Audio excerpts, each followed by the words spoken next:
Welcome to PrinceTane76.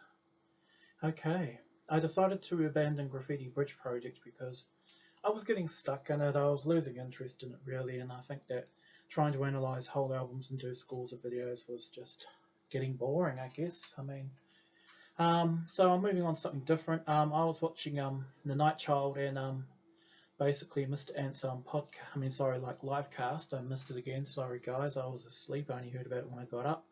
And it said ended 3 hours ago. Now, they did mention something saying, that people should do a purple pick of the week about a song off 2010, and then I think Nitro went, oh, Adorecream might do something like that. Well, I'm sorry, Adorecream won't, because Adorecream's dead. Basically, he's gone. The artist formerly known as Adorecream is dead, and in return, here comes PrinceTane76, the new video with completely eye-popping, blinding, beeping graphics, as you've seen, is my new introduction video. I've rebranded the channel. I'm now PT76. Remember, I just thought Adorecream sounded a bit dorky. It just sounded like, and also some people got very filthy minds, and Adorecream is kind of like a rather crude slur about what some types of homosexual men prefer. So I've got rid of Adorecream, also because I had a lot of elderly friends who run stamp clubs and things, and they were sending emails and they wanted to know why the hell I was calling myself Adorecream, and yeah, so there you go.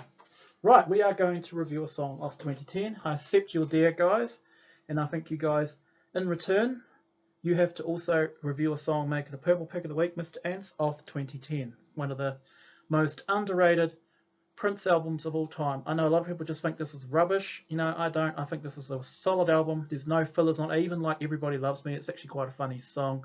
And I really do like Lay Down as well. I love the Buried track. I think there's just so many good songs on this album. The first three are just near perfection.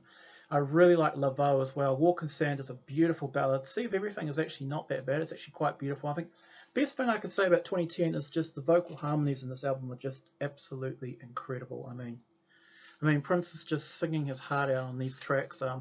Cool disc. I was lucky. My friend, the Purple Poetess, she knows who she is. House Sydney Cider gave me this CD. I was so thankful to her, and I just love it. I mean, look at that design. I mean, how can if a CD looks that beautiful, how can it not be good, basically? And this kind of sums up what the song and review is all about. There were sounds coming from every mountain. A beautiful sound, all so wide. Yep. So what song I'm going to review is probably, I actually consider this particular song I'm about to review probably the greatest Prince song of the 2010s, with no hesitation. I mean, Black Muse and Revelation come really close along with Clouds and Stare, but this is just incredible. I'm going to play the first opening bars of it. Hopefully the MPG records won't lynch me for this, but here you go.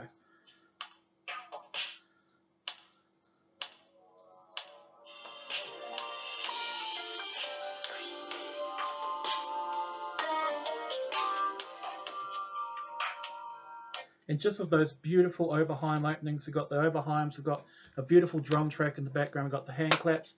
I know a lot of it's plastic, but actually this is the one time where the plasticness works. There's actually a lot of normal singing as well.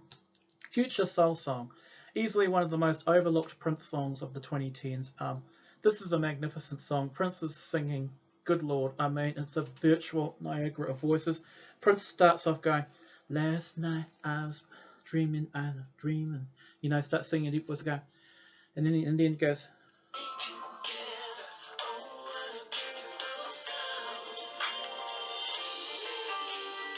Just absolutely beautiful, and we've got the female voices coming in. That's actually Liv Warfield, Elisa Deese, formerly known as Elisa Forello, and Shelby J.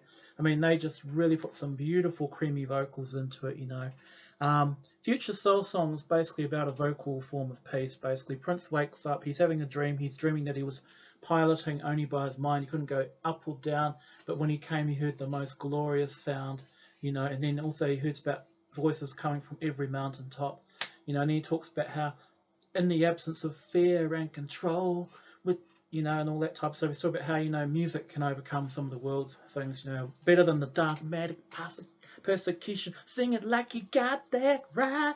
And then some of these vocals go, ooh, la la la la la, this is the future, so. He does some amazing falsetto. I mean, this is a man well into his 50s, and he is falsettoing it up.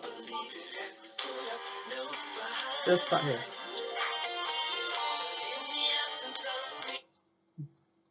Just want to get to the part where he does the falsetto. It's so great.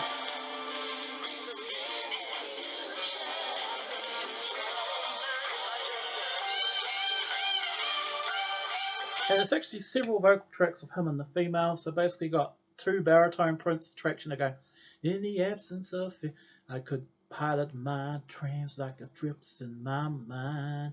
You got him singing falsetto. You got the free woman. It's just a beautiful song. I mean, it's an oral songscape. You got the beautiful organ fills. You got a nice sort of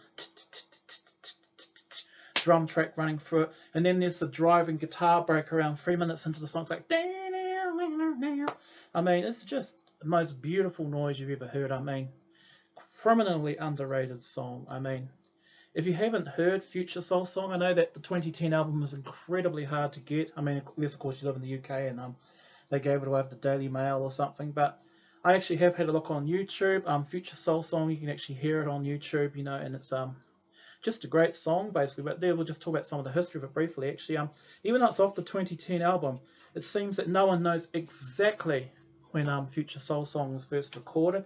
It actually seems that Prince wrote the song sometime between 1995 and 2000, so when Prince was still technically Simple, or the artist formerly known as Prince.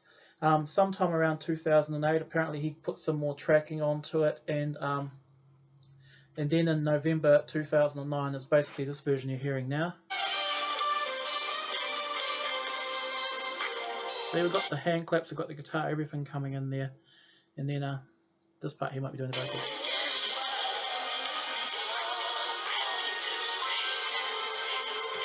And basically that's 20 November 2009. I think he brought in the free woman to do sort of like, you know, the backing vocals, and also that's according to the engineer Hans Martin Buff, who was basically doing a lot of Prince's engineering at the time.